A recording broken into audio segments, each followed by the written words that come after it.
Hello, नमस्कार and good afternoon and नमस्ते everyone. आज हम बात करने वाले हैं हमारे chapter number 1 class 10th resource and development, जो कि ज्योग्राफी का फर्स्ट चैप्टर है। तो शुरू करते हैं। फर्स्ट ऑफ ऑल, रिसोर्सेज जो होता है, रिसोर्स कोई भी ऐसी पर्टिकुलर थिंग जो कि क्या हो सकता है, जो हमारे यूज में आता है, वो रिसोर्स होता है। ओके। और डेवलपमेंट की बात करें कि how to develop our resources, हम अपने रिसोर्सेज को कैसे ज़्यादा से ज़्यादा विकास कर सकते हैं, उस बारे में ये पूरा चैप्टर है। बेसिकली इसमें जो मेन सब टॉपिक्स हैं वे हैं resources, what is resource, type of resources, resource planning in India, conservation of resource land, resource types of land resource, land use pattern in India, land degradation and conservation soil, soil in India, soil erosion and measures। तो आज हम बात करेंगे इन main topic and सब topics पर। तो start करते हैं। फर्स्ट ऑफ ऑल, जब हम रिसोर्सेज की बात करते हैं तो वो पर्टिकुलर चीजें जो कि हमारे लिए क्या होती हैं, यूजफुल होती हैं, जो कि हमारी नीड्स यानी हमारी जरूरतों को पूरा करती हैं, वो हो जाएंगे हमारी resources. So when we talk about the exact definition of the resource, so हम बात करेंगे everything available in our environment, everything available in our environment, which can be set to satisfy our needs, provided it is technologically accessible, economically feasible, and culturally acceptable, can be termed as resource। Okay. अभी तो simple, जब primary classes में थे तो पढ़ते आ रहे थे बच्चों, है ना, कि everything available in our environment which can be use to satisfy our needs, यानी जो केवल हमारी जरूरतों जरूरतों को पूरा करता है वो रिसोर्स हो जाएगा, संसाधन हो जाएगा। बट अब हम बात करते हैं जो कि टेक्नोलॉजिकली एसेसिबल हो, इकोनॉमिकली फीजिबल हो एंड कल्चरली एक्सेप्टेबल हो, वो रिसोर्स कहलाएंगे। ओके। तो टेक्नोलॉजिकली एसेसिबल का मतलब क्या है, ऐसी ऐसे रिसोर्सेज जिनके लिए जो टेक्नोलॉजी है वो ऑलरेडी बन चुकी है, या फिर जो हमने डेवलप कर ली है टेक्नोलॉजी, ताकि हम उन पर्टिकुलर ऑब्जेक्ट या थिंग्स को रिसोर्स में कन्वर्ट कर सकें, यानी हमारे लिए वो चीजें यूजफुल बना सकें, वो कहलाएगा हमारा technologically accessible. Okay. Then economically feasible. चलो एक एग्जांपल लेते हैं। जैसे मान लो एक पेन है, पेन सभी को नीड होती है ना, और वो एक रिसोर्स है। क्यों? क्योंकि हमारी राइटिंग की नीड को वो क्या करता है, फुलफिल करता है। बट अगर यही हम बात करें, जब हम इकोनॉमिकली फीजिबल की बात करते हैं, तो जो पेन है, पेन की कीमत अगर 100 रुपीज हो जाए, तो क्या आप उसको लेना प्रेफर करोगे? नहीं करोगे ना।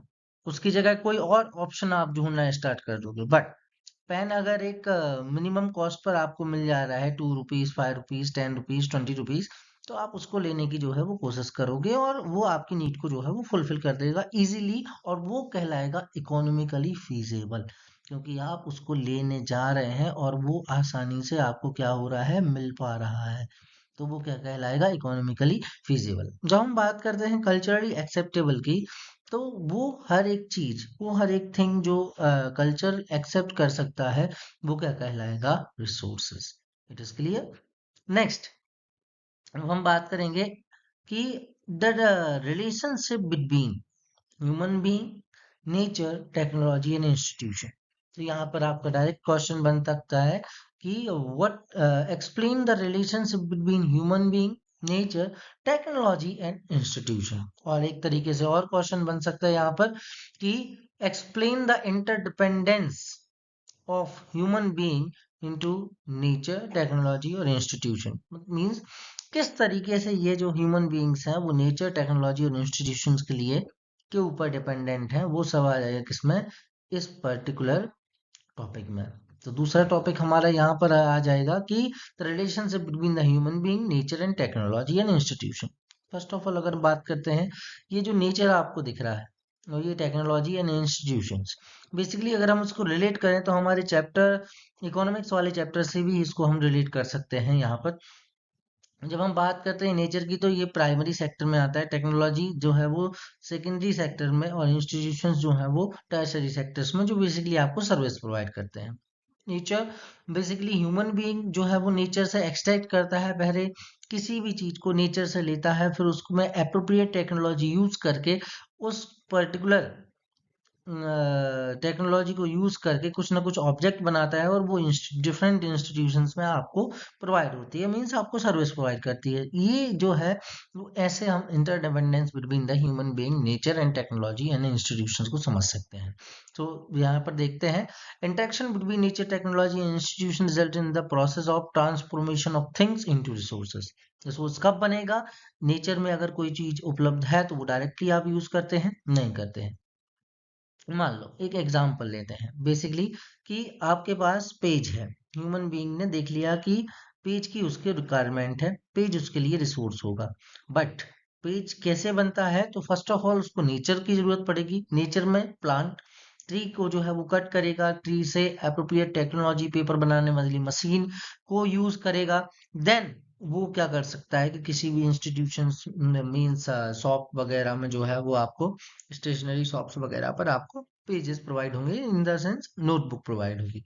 ओके, तो ये आपके लिए पेड भी रिसोर्स था, बट पेड आपको नीड किसकी थी? पेज की थी। पेज कैसे बना? नेचर से पेड़ लिया, एप्रोप्रिएट टेक्नोलॉजी यूज हुई, और आप शॉप पर जो है वो जाके आपने क्या कर लिया? नोटबुक खरीद लिया, पेज खरीद लिया, तब वो आपके लिए क्या बना? रिसोर्स बना। They transform material available in our environment into resource and use them. Okay, तो इस चीज को हम ऑलरेडी समझ चुके हैं। So the utility factor is the key point of resource. आज की वीडियो में आज हमने केवल रिसोर्स की definition and the relationship between human being, nature, technology, institutions को समझा। नेक्स्ट वीडियो में हम बात करेंगे टाइप्स ऑफ रिसोर्सेज की। आज के लिए इतना ही। Thank you so much for your cooperation. अगर आप इसको वीडियो इंफॉर्मेटिव है तो आप लाइक कर सकते हैं। Thank you so much.